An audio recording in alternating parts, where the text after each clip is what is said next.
Hi friends, నమస్తే. ఎలా ఉన్నారు? బాగున్నారా? మీరందరూ క్షేమంగా ఆరోగ్యంగా ఉండాలని మనస్ఫూర్తిగా కోరుకుంటున్నాను. ఈరోజు అయితే అంగన్వాడీలో ఇచ్చిన ఎగ్స్ అయితే ఈ విధంగా ఫ్రై చేస్తున్నాను. అది ఎలాగో చూడండి. ముందుగా నేనైతే కొంచెం పసుపు వేసుకున్నాను. ఒక 4 టేబుల్ స్పూన్ల కారం అయితే వేసుకుంటున్నాను. దానికి సరిపడా కొంచెం సాల్ట్ కూడా తీసుకుంటున్నాను. ఇవన్నీ దాంతోపాటు కూడా కొంచెం గరం మసాలా తీసుకుంటున్నానండి. ఇది వేయటం వల్ల చాలా మంచి టేస్ట్, వాసన బాగుంటుంది కదా. అదేవిధంగా కార్న్ఫ్లోర్ కూడా నేను ఇక్కడ తీసుకుంటున్నాను. ఇవన్నిటిలోనూ కూడా కొంచెం ఆయిల్ అయితే వేసేసుకొని చక్కగా వీటిని మనం కలుపుకోవాలి. దీనిలోనికి కొంచెం వాటర్ కూడా యాడ్ చేసుకోవాలి. అప్పుడు ఇవి అంతా కూడా మంచిగా ఎగ్కి పడుతుందండి. మనం వేయించుకునేటప్పుడు చాలా మంచిగా క్రిస్పీగా వస్తుంది. చాలామంది చేసుకునే ఉంటారు, అయినా కూడా నేను ఈరోజు చేశాను కనుక మీకు చూపిస్తున్నాను. ఫ్రెండ్స్, మీలో ఎవరైనా మొదటిగా మా ఛానల్ చూస్తే సబ్స్క్రైబ్ చేసుకోండి, బెల్ ఐకాన్ ప్రెస్ చేయండి. మీరు మా వీడియోస్ కనుక నచ్చితే లైక్ చేయండి, షేర్ చేయండి. ఎందుకంటే మీరిచ్చే సపోర్టు మాకెంతో యూస్ఫుల్గా ఉంటుంది. మేము ఇంకా వీడియోస్ చేయడానికి చాలా మోటివేషన్ కూడా మీరు ఉన్నట్టుగా ఉంటుంది. కనుక మిమ్మల్ని లైక్ చేయమంటున్నాను, సబ్స్క్రైబ్ చేసుకోమంటున్నాను వీడియోస్ నచ్చితేనే. ఫ్రెండ్స్, ఇవన్నీ కూడా చక్కగా వీటిని మసాలా అంతా కూడా ఇలా పట్టించుకొని ఒక 10 నిమిషాలు అయితే వీటిని పక్కన పెట్టేసుకుంటే అవన్నీ కూడా చక్కగా ఫ్లేవర్ అంతా కూడా ఎగ్స్కి మంచిగా పడుతుంది. అంగన్వాడీ గుడ్లు గండి కొంచెం స్మెల్ అనేది ఎక్కువగానే ఉంటుంది కనుక ఈ విధంగా మనం వేయించుకోవటం వల్ల మంచిదన్నమాట. అదే మనం రోజువారీ బయట నుంచి తెచ్చుకున్న ఎగ్స్ అంత స్మెల్ అయితే ఉండదు.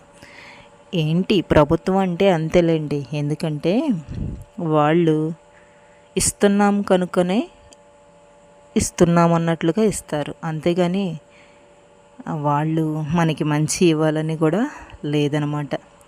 ఆయిల్ అంతా కూడా చక్కగా వేడెక్కిన తర్వాత ఒక్కొక్కటిగా దీంట్లోనికి వేసేసుకోవాలి. వీటిని స్టవ్ లో ఫ్లేమ్లో పెట్టుకొని చక్కగా వీటిని అయితే వేయించుకోవాలండి.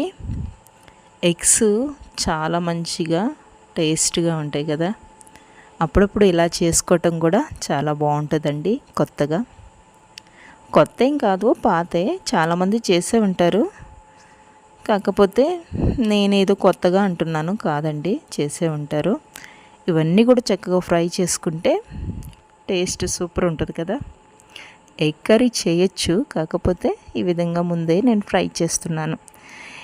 ఇప్పుడు వచ్చే ఎలక్షన్స్లో ఎవరు గెలుస్తారు అన్నది కూడా మనకు తెలియదు, కానీ 2 పార్టీలు కూడా చాలా హోరాహోరీగా పోటీ చేస్తూ ఉన్నాయి. ఎవరు వచ్చినా ఏం చేస్తారండి? ఏం కూడా చెయ్యరు. జస్ట్ ఫస్ట్ హామీలు ఇస్తారు, ఒక 2-3 ఇయర్స్ ఇస్తారు, ఆ తర్వాత బంద్ చేస్తారు. ఏదేమైనా కూడా ప్రజలుగా మనం ఒక్కొక్కసారి రాజకీయవేత్తల్లోంచి మనం మోసపోవాల్సి వస్తూనే ఉంటుంది. ఏదేమైనా సరే దేవుని చిత్తం. ఈసారి ఎవరు వస్తారన్నది కూడా మనం చెప్పలేము. ఎవరొచ్చినా కూడా మంచిగా పరిపాలన చేయాలని మనం కోరుకోవాలి. నేనైతే ప్రార్థన చేస్తున్నాను. ఫస్ట్ జగన్మోహన్ గారు రావాలని అనుకున్నాను, ప్రేయర్ చేసుకున్నాను. కాకపోతే నాకు ఇప్పుడు ఎక్కువగా ఎవరు రావాలని నేను కోరుకుంటున్నానంటే దేవుని కృప అయితే రాష్ట్రాన్ని పరిపాలించే అధ్యక్షుడిగా అయితే కాదులే, కానీ కేఏ పాల్ గారు ఉన్న పరిపాలన, కేఏ పాల్ గారు ఎక్కడైతే నిలబడ్డారో ఆ నియోజకవర్గంలో కేఏ పాల్ గారు రావాలని మనస్ఫూర్తిగా కోరుకుంటున్నాను. దేవుని కూడా ప్రార్థన చేస్తున్నాను. ఎందుకంటే ఆ కేఏ పాల్ గారు చెప్పే డిమాండ్స్ కానీ, ఆయన ఇచ్చే అవకాశాలు కానీ, ఆయన చేస్తానన్నది చేయగలిగిన సత్తా, సామర్థ్యత, అంత జ్ఞానము దేవుడు అతనికి ఇచ్చాడు. ఖచ్చితంగా అతను చేయగలడు. కనుకని నేను అతని రావాలని ప్రేయర్ చేసుకుంటున్నాను. దేవుడు చిత్తం అయితే ఖచ్చితంగా అతను గెలవాలి. ఇక ఈ జగన్మోహన్ రెడ్డి గారు, చంద్రబాబు నాయుడు గారు అంటారా, అది వాళ్ళ ఇష్టం. నాకు ఇప్పుడు వాళ్ళ మీద అంత ఇంట్రెస్ట్ కూడా లేదు. వాళ్ళు చేస్తారు కాదన్ను, కాకపోతే స్వార్థంతో కూడిన పరిపాలన, అవసరత తగ్గినట్టుగా పరిపాలన ఉంది. అంతా అన్యాయమే కానీ ఎక్కడ కూడా న్యాయం అనేది లేదు. అంతేలేండి, అందరూ ఒకేలాగా చేయాలని లేదు, అందరికీ ఒకేలాగా పథకాలు అందచేయాలని కూడా లేదు. కనుక ఎవరిష్టం వాళ్ళది. మీరెవరికి ఓటేస్తున్నారు అన్నది వ్యక్తిగతంగా ఎవరికి అభిప్రాయాలు వాళ్ళకే ఉంటాయి. నా అభిప్రాయం అయితే నేను అక్కడ వైజాగ్లో ఉంటే బాగుండు, కేఏ పాల్ గారికి ఓటేస్తాను అన్న ఫీలింగ్లో బతుకుతున్నా. కానీ నాది వైజాగ్ కాదు. అక్కడున్న బిడ్డలు ఎవరైనా ఉంటే చక్కగా వేస్తే బాగుండు.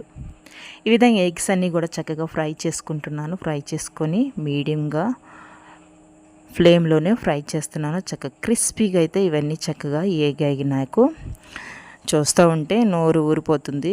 నా మ్యారేజ్ కాకముందు అయితే నేను ఎగ్స్ బాగా తినేదానండి. రోజు డైలీ ఎగ్స్ తినేదాన్ని. అంత ఇంట్రెస్ట్ ఉండేది. వన్స్ మ్యారేజ్ అయిన తర్వాత ఎగ్స్ తినటం మానేశాను.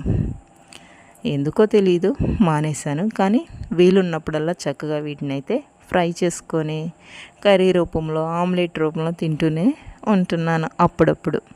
చాలామందికి కూడా ఎగ్స్ ఇష్టమే కదా. ఇలా ఎంచితే పిల్లలు కూడా ఇష్టంగా చక్కగా తింటారు. చూడండి ఎంత బాగా ఉన్నాయో. సూపర్ అంటే సూపర్గా ఉన్నాయి. టేస్ట్ కూడా అదిరిపోతుంది. ఫ్రెండ్స్, మళ్ళొకసారి చెప్తున్నా, మీలో ఎవరైనా మా ఛానల్ చూస్తే సబ్స్క్రైబ్ చేసుకోండి, బెల్ ఐకాన్ ప్రెస్ చేయండి. మంచి మంచి వీడియోస్ మీ చెంతకు వస్తాయి. లైక్ చేయండి, షేర్ చేయండి. మీకు కనుక మంచిగా అనిపిస్తే కామెంట్స్ పెట్టి సపోర్ట్ చేయండి. మీరిచ్చే సపోర్ట్ నాకు ఎంతో యూస్ఫుల్గా ఉంటుంది. కనుకనే మరొకసారి మీకు నేను చెప్తా ఉన్నాను. స్లోగానే నేను వేయించుకుంటున్నాను. ఇవన్నీ కూడా చక్కగా ఫ్రై అయిపోయాయండి. పక్కకి తీసి పెట్టేసుకోవటమే. ఇక నేను చక్కగా వేడివేడిగా అన్నం అయితే వండేసుకున్నాను, పెట్టేసుకుంటున్నాను. చూడండి, రైస్ పెట్టుకొని ఇప్పుడు టైం అయితే 1 గంట అయిందండి. ఎప్పుడు కూడా 12:30కే తినేస్తాం. కానీ ఈరోజు కొంచెం లేట్ అయింది, 1 గంట అయింది. అయినా పర్వాలేదు, అప్పుడప్పుడు అలాగే లేట్ అవుతూ ఉంటుంది కదా.